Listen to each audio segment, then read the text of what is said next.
Hi, my name is Erin Micklow, and I'm here with prayers. Introduce yourselves. I am Leah Farsayer, a.k.a. the dragon, the serpent, the spear, and to the left of me is the sun, his name, De Parley, a.k.a. my soulmate. Together, we're prayers. So we first met back in 2016 at the K-Rock Party House at Coachella, and I was instantly attracted to you guys on stage, your style and the clothes you were wearing. What inspires your fashion sense and your musical style? Ian Ashbury of the Cult. I heard one time that you went to fashion school. Is that true? That is true, yeah. I won a scholarship for fashion design, but I ended up going to jail instead. That is true. Like jail fashions? Yeah. Well, I love the way you guys dress and your individuality. I think it's so cool, but not everyone agrees with it. How do you deal with that? Oh, we don't pay them no mind. We're in our own world, you know. The only opinion that matters to me is my own. And same with David, you know. I don't think he cares much about naysayers. We just live our lives, you know. We live and let live. I'm on the edge of the blade. I'm on the edge of the blade. I'm on the edge of the blade. Carving 666 on my flesh. For your life became the truth. I look up to you. There's no isolation. Yes, I'm scared of you. Your love of my weakness. My enemies do too. Your God of my weakness. My hatred wants you too. So how did you two get together to form prayers? Oh, the planets aligned. Honestly, that's exactly how it happens. I feel like it was an alignment of planets. All the constellations were in the right place when him and I met, and we were able to make some. Actually, because of it, we are here today. That's cool. Yeah. So from the band name Prayers to so many of your song lyrics to the abandoned cathedral you just filmed your new music video in, it seems like religion is such a big part of who you are. Did you grow up religious? Yeah, I grew up Catholic. I mean, I was an altar boy. And, as I got older, I started discovering my indigenous roots. And then that's when I started having a difficulty with religion and how it oppressed and how it oppresses people more than anything. And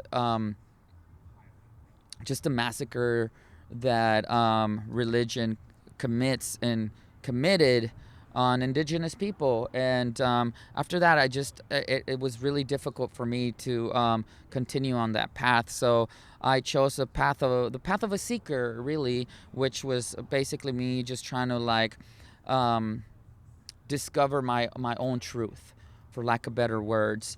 And the journey hasn't ended. You know, that's what prayers is. Prayers is just a journey of self-awareness, self-exploration, and seeking one's truth, really, because our truth is different, right?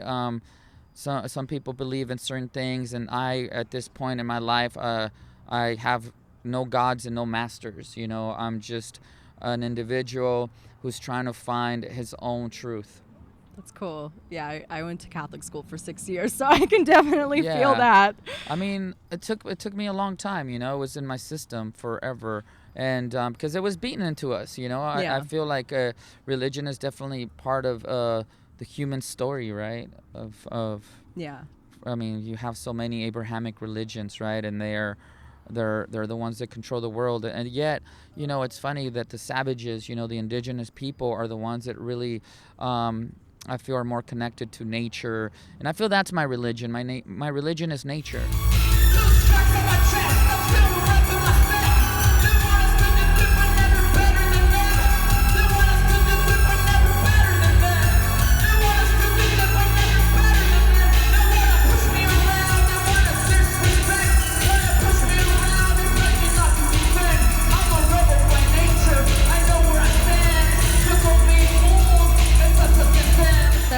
That you got into magic from your grandfather and your mother. Yes. What kind of magic rituals do you practice? Well, I practice sex magic a lot. That's my favorite. I'm really good at sigils, but mostly I charge my sigils with sex magic. Okay. Yes, but So that's what not the is like magic that I learned, obviously, from my grandfather. That I learned on my own. Um, but through my parents, I mean, through my grandparents. My grandfather's Cuban, so he's a santero. So I learned a lot from him. And my mother, she's a curandera. So it's more like healing, right? But I took it when I discovered Crowley. I took it further, and I really wanted to explore. Kind of the darker side, really, and it came from rebellion. It really came because I wanted to rebel against, Christianity and Catholicism, right? So I mm-hmm. wanted to see what was behind the veil. I wanted to explore what everyone is afraid of, like the devil, right? And why people fear the devil, or why we use the devil as a scapegoat. And that really, I was really intrigued by it, right? Mm-hmm. And that's why I wrote the song Lucifer Rising, because I really felt like there should be a different story being told instead of the story that they're telling us, right? Yeah. And I felt maybe it's the story of like rejection, right, and abandonment, and lack of forgiveness, right? Because Mm-hmm. everyone in the realm of the kingdom of religion, of Catholicism and Christianity, anybody, is forgiven for their sins, right? Christ died for our sins, yet he didn't die for the devil's sins, right? So Mm-hmm. I always just found a lot of hypocrisy, Yeah. right, in religion. There's so much of it. So I wanted to tell the story in Lucifer Rising, a story that's the opposite of what we all know, which is like the devil, being evil, the devil sacrificing women and children, and I wanted to tell the story of like heartbreak. Yeah. Like maybe he's heartbroken, Mm-hmm. right? Because how he's portrayed, Yeah. and if the devil even exists, right? Because but if he did, I feel like he would have a broken heart. At least I know that I do have a broken heart because of the way that people view me sometimes, right? Because I'm misunderstood, right? My darkness is misunderstood, and they don't know that without my darkness, their light can't be reflected, right? Without the darkness, we can't see the stars, right? Mm-hmm. And I feel it's kind of the same thing, with the devil. It's just people are misunderstood. I pray to my demons, but no one can do until you can do. Father, the language you use, I don't know much, but I know my truth. My color is black, it's sacred to you. Because of it, you see the stars and the moon.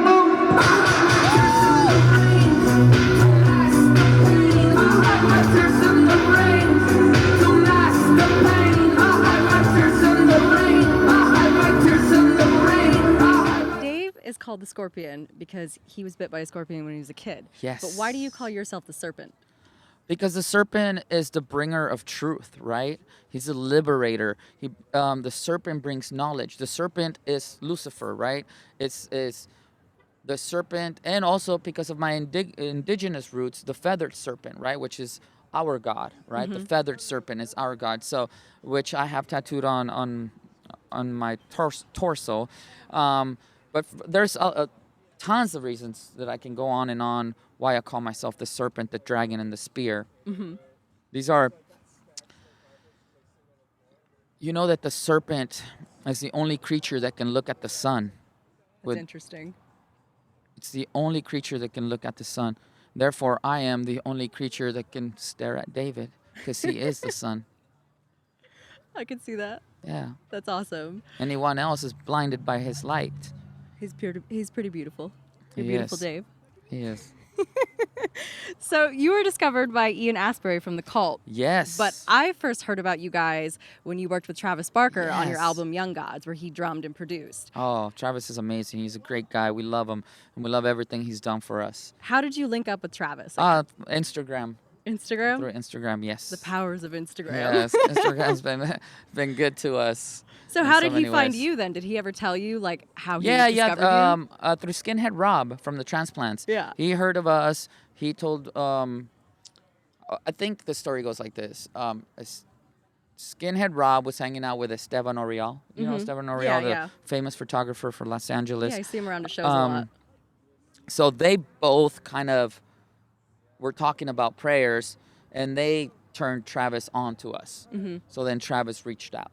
Oh, cool. And then we worked with him on Young Gods. Yeah, that album was great. There was just so much power behind it. And We love that album, yeah. It was so different from Baptism of Thieves and everything else we've done. It's really, really different, but in a really good way. Yeah, we love it. We love that album so much. We love everything we do, you know. They're reflections of who we are. It's our story. The story's being told through the music. And, you know, it's wonderful to be able to leave something behind as special as, you know, music.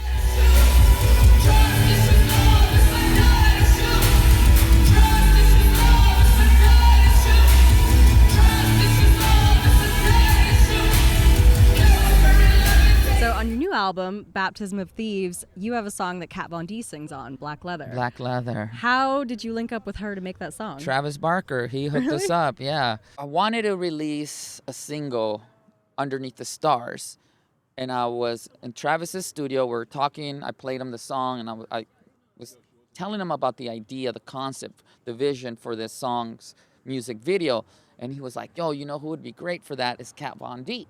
And I was like, oh, cool, call her up and, you know, ask her if she's down. He's like, I will. And he does. He gets his phone, calls her up. He's like, yo, I'm with my boys, prayers, and they got this great idea for this music video. Are you down to, you know, be their muse? And she was like, oh, well, turn me on to their music. And he did. She loved it. And she told Travis, give him my number, have him call me. I did. I went over to her castle. And it really is a castle. Her castle is actually near our house. We've seen it on our walks. It's cool, right? Yeah. So we went over to her castle. I went over to her castle. And we sat down, talked, and as we got to talking, I was like, yo, she's like so fucking talented. I want to take it beyond a music video. And so the plan was to do a music video for a different song, and started working on Black Leather. I was like, yo, this needs a female vocalist. And I knew Kat sings, and I knew that she plays the piano. I just knew she was super talented. I was like, oh, I want to ask her and see if she would be into it. So I reached out to her, and I was like, you know, I have this song, send it to her. And she was like, yo, I'm down. And she came into the studio with us and like knocked it out in, you know, really quick, like in less than an hour. Yeah. And that was it. And so then we ended up filming, instead of filming for Underneath the Stars that never came out, which will probably come out in our 5th album, Oraciones, we ended up filming Black Leather. It's cool. It's such a great song. Like you released that song back when we met you at the K-Rock Party House. So it's been like a year and a half. And that song has just been so great. I bought it right away, and it's one of those songs that I've listened to it over and over and over and back to back because it's just so good. You don't get tired of it. Oh, thank you. Yeah, it's one of my favorites, you know, for so many reasons. I was going through so much when I wrote that song, and it helps me, right? It's like therapeutic. When I listen to my music too, just because sometimes I want to, you know, not relive, but just remember the things that I went through and to not repeat those mistakes. And I do that by listening to the music. Like Friends Are Poison, you know? I listen to that song whenever people start getting too close. And it reminds me of those who betrayed me. And, you know, I have such an issue now with the word friends, right? Yeah. So I'd rather just, that's a discussion for another time.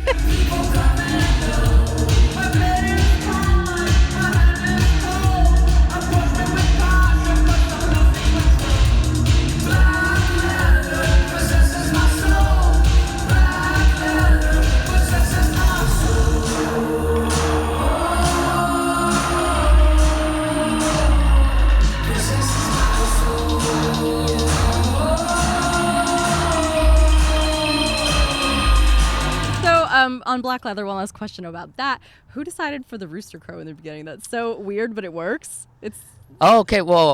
So that was strange. me. That was me and David. Well, because there's a story behind it. The rooster represents Lucifer, right? Okay. Yeah, because so the rooster represents, you know, Lucifer, and so that's one of the reasons.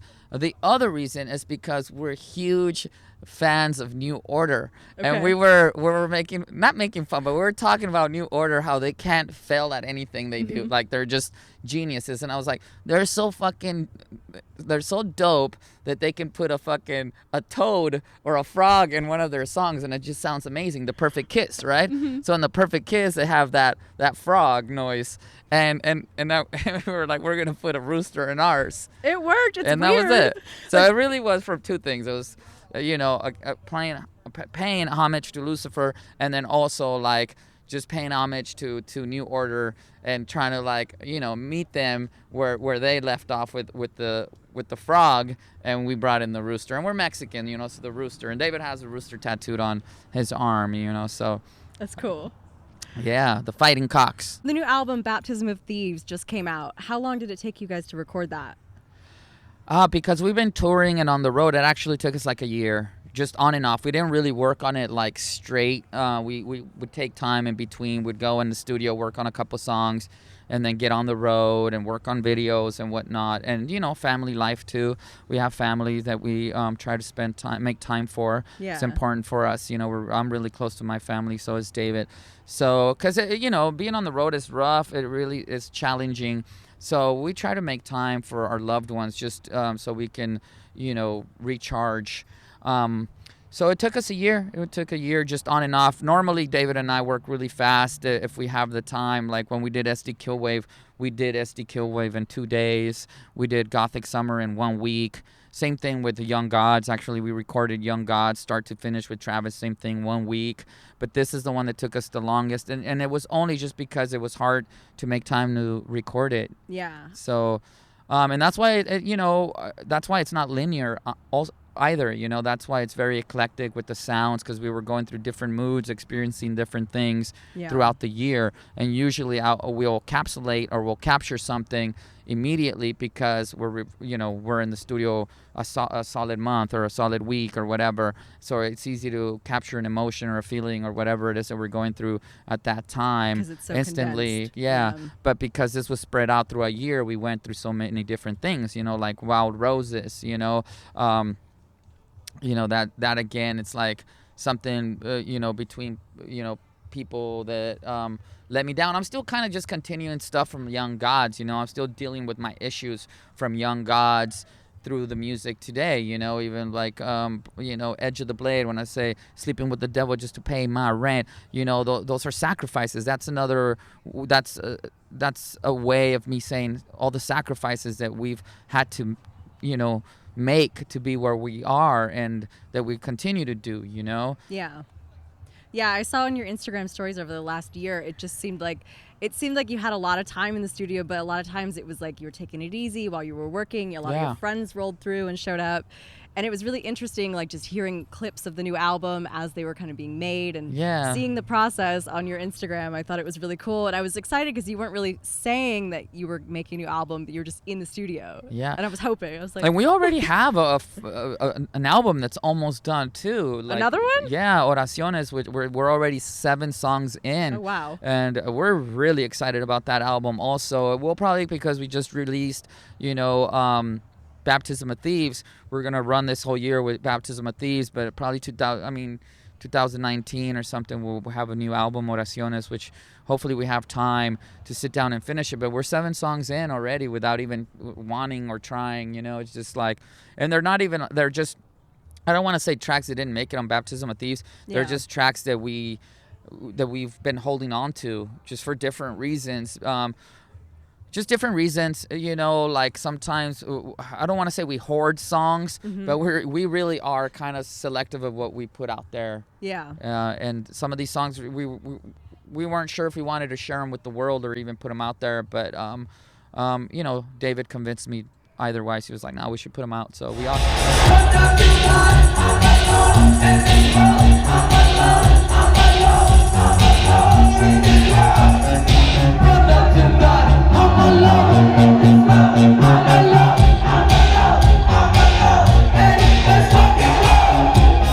So tonight kicks off your winter tour. Yeah. What songs are you most excited to play live?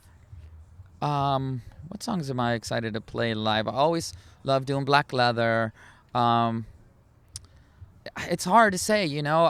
I love Young Gods. I love the energy. I love the way the crowd erupts when we do Young Gods or From Dog to God. Yeah. And but there's another song I'm excited to probably do Tears in the Rain.